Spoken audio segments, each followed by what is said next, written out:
వర్గీకరణ అనుకూలమే. Right sir. ఇక ఫైనల్ టాపిక్ సార్. పాలనలో రాముడే స్ఫూర్తి 22న ఇంటింటా రామజ్యోతి వెలగాలని మోదీ పిలుపునిచ్చారు సార్. ఇంతకుముందు ఈ కులగణన అంశంలో నేను అడిగాను, దీనిలో రాజకీయ కోణం ఏదైనా ఉందా అంటే రాజకీయ నాయకులు చేసే ప్రతి దానిలోనూ రాజకీయ కోణం ఉంటుంది అన్నారు. సో దీనిలో ఉన్న రాజకీయ కోణం ఏంటి? ఏ కోణం ఉన్నా పాలనలో రాముడే స్ఫూర్తి ఉంటే ఇక అంతకన్నా కావాల్సింది ఏంటి? నిజంగానే రామరాజ్యమే వస్తే మన దేశంలో అంతకన్నా ఆనందపడాల్సింది ఏంటి? కానీ రామరాజ్యం ఏం కోరుకుంటుంది? రామరాజ్యం ప్రజల మధ్య విద్వేషాన్ని కోరుకోదు. మీరు రామాయణం చదవండి, అయోధ్య గురించి ఎంత అద్భుతంగా వర్ణిస్తారో.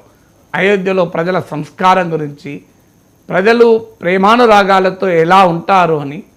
భారతదేశంలో మూకదాడులు, ధర్మ సంస్థల పేరిట విద్వేషాన్ని రగలిస్తూ హత్యలు చేయండి, అత్యాచారాలు చేయండి అని పిలుపులు ఇస్తుంటే అది రామరాజ్యం అవుతుందా? రామరాజ్యాన్ని అంగీకరిస్తారా? ఇట్లాంటివి రామరాజ్యం మూకదాడులు ఒప్పుకుంటుందా? రామరాజ్యం ఆత్రాలోనో మరో చోట దళిత బిడ్డల పైన అత్యాచారాలు జరుగుతుంటే వారి రాజకీయ అధికార పార్టీ ఎమ్మెల్యేలే అత్యాచారాలు చేస్తుంటే వాళ్ళ ఫ్యామిలీ మెంబర్స్కి మళ్ళీ టికెట్లు ఇస్తే రామరాజ్యం అంగీకరిస్తుందా? బిల్కిస్ బాను అనే యొక్క ఆడబిడ్డను అన్యాయంగా గర్భవతిగా ఉన్న సమయంలో మానభంగం చేసి కుటుంబ సభ్యులందరినీ చంపితే వాళ్ళు విడుదలైతే వాళ్ళను సంస్కారీ బ్రాహ్మణులు అంటూ వాళ్ళకు పూలదండలు వేసి సీట్లు పంచడాన్ని రామరాజ్యం అంగీకరిస్తుందా? సో రామరాజ్యం 8 ఏళ్ళ కాశ్మీరీ బిడ్డ పైన, ఆమె మైనారిటీ కనుక ఆమె పైన అత్యాచారం జరిగితే, అది కూడా ఒక ఆరాధనా స్థలంలో జరిగితే రామరాజ్యం అంగీకరిస్తుందా? రామరాజ్యం ప్రశ్నించిన వాళ్ళందరినీ ప్రతిపక్షాల నేతలైనా కానివ్వండి, మీడియా కానివ్వండి, హక్కుల సంఘాలు కానివ్వండి, వాళ్ళందరినీ జైల్లో పెట్టడాన్ని రామరాజ్యం అంగీకరిస్తుందా? రామరాజ్యంలో ఒక అనామకుడు ప్రశ్నిస్తే సీతమ్మ తల్లినే అడవులకు పంపిన మహనీయుడు రాముడు.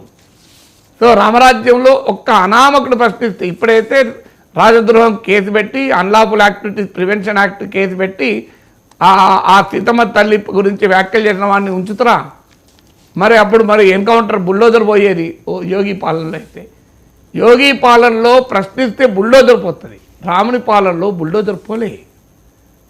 రామరాజ్యంలో ఎక్కడన్నా మీరు చదివారా ఇట్లా బుల్డోజర్లు పోయినట్లు?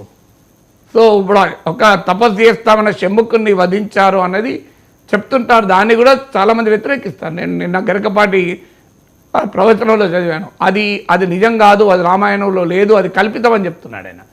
శంభుక వధ అనే ప్రశ్నే లేదు. శబరిని గౌరవించినటువంటి రాముడు శంభుకుని ఎలా చంపుతాడు? ఆ శంభక వధ అనే తర్వాత వాళ్ళ పైత్యం అని చెప్పి గరికపాటి ప్రవచనంలో విన్నాను నేను నిన్న. సో అందువల్ల మరి రామరాజ్యంలో ప్రశ్నించే వారిని ఇలా బుల్డోజర్లతో లేదా యుఏపిఏ చట్టాలతో వేసిన ఉదాహరణ ఏమైనా ఉందా? ప్రశ్నించిన వారిని దండించాడా రాముడు? దండించలేదు కదా. ఆ ప్రశ్నించాడు కనుకనే సీతమ్మ తల్లిని అడవులకు పంపాడు. సో రామరాజ్యంలో అసమానతలు ఉన్నాయా? 1600 కోట్లు అదానికి రోజు ఆదాయము. ఆర్ఎస్ఎస్ నాయకుడైనటువంటి దత్తాత్రేయ హోస్బోలే చెప్పిన లెక్క ఏంటంటే, దేశంలో 22 కోట్ల మందికి రోజుకు 375 రూపాయల ఆదాయం లేదు. రోజుకు 22 కోట్ల మందికి రోజుకు 375 రూపాయల ఆదాయం లేదు. ఒక్క గౌతమ్ ఆదానికి రోజుకు 1600 కోట్లు. రామరాజ్యంలో ఇట్లాంటి అయోధ్యలో ఉన్నదా? రామరాజ్యంలో మనం ఎప్పుడైనా ఈ రకమైన అసమానతలు ఉన్నట్లు ఏ రామాయణం, వాల్మీకి రామాయణం చదవండి, ఎక్కడన్నా ఉందా? అయోధ్యలో ఒకడు 100 కిలోల బంగారం కలిగిన వాడు, ఇంకోడు అడుక్కు తినేవాడు అని ఎక్కడైనా అయోధ్య గురించి, రామరాజ్యం గురించి ఏ రామాయణంలోనే ఉందా? రామాయణంలో ఇంత భయంకరమైన అసమానతలు రామరాజ్యంలో ఉండేవి అని ఉన్నదా?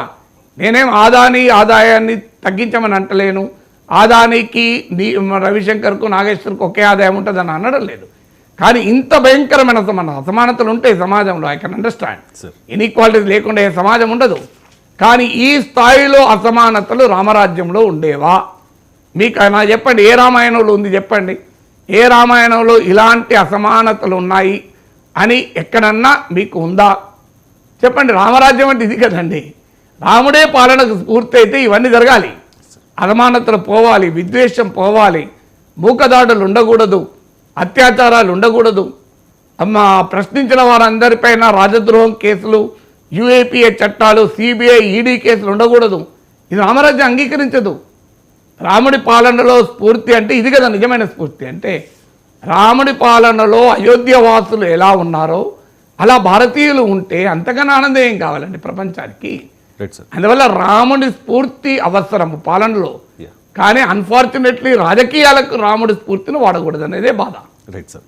ఇక మహారాష్ట్రలో 90,000 PM ఆవాస్ ఇళ్ళు పంపిణీ చేశారు సార్. ఆ పంపిణీ కార్యక్రమంలో బాల్యంలో తనకి ఇలాంటి ఇల్లు ఉంటే బాగుండేది అని చెప్పి భావోద్వేగానికి గురయ్యారన్నట్టుగా మనం వార్త చూస్తున్నాం సార్. ఆ భావోద్వేగం వెనుక ఉన్న రాజకీయ కోణం ఏమి అయ్యి ఉండవచ్చు? అంటే భావోద్వేగాన్ని అర్థం చేసుకోవచ్చు. ఎందుకంటే చాలా పేదరికం నుంచి, కటిక పేదరికం నుంచి ఒక పైకి వచ్చినటువంటి నాయకుడు నరేంద్ర మోడీ. ఆయన ఏమి అదాని కొడుకు కాదు, ఆయన ఏమి వాళ్ళ తాతనో వాళ్ళ తండ్రో ప్రధానమంత్రి కాదు. ఆయన స్వశక్తితో, ఆయన తన ఓన్ మెరిట్తో ఆర్ఎస్ఎస్ ప్రచారకుడుగా బీజేపీలో ఎదిగి వచ్చి ప్రధానమంత్రి అయ్యాడు. ఈ ఎగ్జాంపుల్ అయితే మనం అందరం అప్రిషియేట్ చేయాలి. ఎందుకంటే ఒక సామాన్యుడు ప్రధానమంత్రి కాగలిగాడంటే అది భారత ప్రజాస్వామ్యానికి మనం జేజేలు పలకాలి. భారతీయ జనతా పార్టీని కూడా అభినందించాలి ఆ విషయంలో. అంటే ఏ నేపథ్యమూ లేని ఒక సాధారణ వ్యక్తిని దేశ ప్రధాని వరకు ఆ పార్టీలో ఎదగగలిగారు కదా, మనం ఆనెస్ట్గా ఒప్పుకోవాలి కదా అది. అందువల్ల ఆయన భావోద్వేగానికి గురికైతే అర్థం చేసుకోవచ్చు. కానీ దాని వెనకాల రాజకీయ కోణం లేదా అంటే ఉంటుంది. ఉండకుండా ఎలా ఉంటుంది? బ్రాండ్ మోడీలో భాగమే ఇది. అందువల్ల ఎందుకంటే బీజేపీ ప్రత్యర్థులు కాంగ్రెస్కు నాయకుడు రాహుల్ గాంధీకి వారసత్వమే నేపథ్యము. రాహుల్ గాంధీ తండ్రి ప్రధాని, నానమ్మ ప్రధాని, ముత్తాత ప్రధాని. సో రాహుల్ గాంధీకి is a born with a silver spoon in his mouth అంటారు. రాహుల్ గాంధీ ప్రధానమంత్రుల కుటుంబంలో పుట్టిన బిడ్డ, సామాన్యుడు కాదు. అలాగే మీకు ప్రాంతీయ పార్టీల నాయకులు వాళ్ళ బిడ్డల్ని ముఖ్యమంత్రులు చేస్తారని ప్రయత్నం చేస్తున్నారు. ఆ వారసత్వ రాజకీయాలకు బీజేపీ వ్యతిరేకంగా పొలిటికల్ నరేటివ్ నడుపుతుంది. అలాంటి టైంలో నరేంద్ర మోడీ ఎవల్యూషన్ డెఫినెట్గా బీజేపీకి ఒక బలమైన బ్రాండ్గా ఉపయోగపడుతుంది. అందులో తన పేదరికం, రైల్వే స్టేషన్లో టీ అమ్ముకొని ఆయన వచ్చిన నేపథ్యం, ఆ నేపథ్యాన్ని డెఫినెట్గా ఆ బీజేపీ తన పొలిటికల్ అడ్వాంటేజ్ వాడుకుంటుంది. మరి అలా ఆ పార్టీలో మోడీ కాగలిగినప్పుడు వాళ్ళకి వాడుకునే హక్కు ఉంటుంది కదండి. నరేంద్ర మోడీ బీజేపీ నాయకుడు కదా. కానీ మనము ఏ నేపథ్యం నుంచి వచ్చినాం కాదు. జ్ఞాని జైల్ సింగ్కు సోమనాథ్ చటర్జీకి మధ్య పార్లమెంట్లో పెద్ద వాదన జరిగింది. సోమనాథ్ చటర్జీ సుప్రీంకోర్టులో ప్రముఖ లాయరు, మార్క్సిస్ట్ నేత, కమ్యూనిస్ట్ నేత. వాళ్ళ ఫాదర్ కూడా సుప్రీంకోర్టు లాయరు. సో ఆయన చాలా సంపన్న కుటుంబం నుంచి వచ్చి కమ్యూనిస్ట్ నాయకుడు అయ్యాడు. జ్ఞాని జైల్ సింగ్ గుడిసెలో పుట్టి, ఒక పేదరికం నుంచి పుట్టి కాంగ్రెస్ పార్టీ నాయకుడిగా భారతదేశ హోంమంత్రి అయ్యాడు, తర్వాత రాష్ట్రపతి అయ్యాడు. పార్లమెంట్లో సోమనాథ్ చటర్జీ కమ్యూనిస్ట్ నాయకుడు కదా. కమ్యూనిస్టులు సాధారణంగా పేదల గురించి, కష్టజీవుల గురించి, కార్మికుల గురించి మాట్లాడతారు. ఆయన పార్లమెంట్లో పెద్ద ఎత్తున కాంగ్రెస్ పార్టీని తూర్పారపడుతూ మాట్లాడుతున్న సమయంలో జైల్ సింగ్ లేచి, నువ్వు సంపన్న కుటుంబం నుంచి వచ్చావు, నువ్వు మమ్మల్ని అంటున్నావు, నేను పేద కుటుంబం నుంచి వచ్చాను అన్నాడు. వెంటనే మరో మార్క్సిస్ట్ ఎంపీ లేచి, నిజమండి అధ్యక్ష, సోమనాథ్ చటర్జీ తానొచ్చిన వర్గానికి అన్యాయం చేశాడు, జ్ఞాని జైల్ సింగ్ తానొచ్చిన వర్గానికి కూడా అన్యాయం చేశాడు అని. అందువల్ల ఏ వర్గం నుంచి వస్తావు, ఏ నేపథ్యం నుంచి వస్తావన్న నీ చేతిలో లేదు. కానీ నీవు ఏ వర్గ ప్రయోజనాల కొరకు నిలబడతావు, ఏ ప్రజల ప్రయోజనాల కొరకు నిలబడతావు అన్న కోణాన మనం విశ్లేషించాలి. అది నరేంద్ర మోడీ అయినా ఇంకెవరైనా, రాహుల్ గాంధీ అయినా.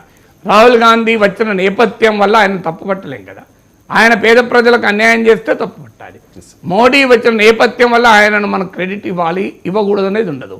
ఆయన నాయకత్వంలో పేదలకు, సామాన్య ప్రజలకు ఏం జరిగింది అన్న ప్రాతిపదికను విశ్లేషించాలి. Thank you so much sir. చాలా అంశాలకు సంబంధించి సమగ్రంగా విశ్లేషణ అందించినందుకు. ఇది ఇవాల్టి నమస్తే నాగేశ్వర.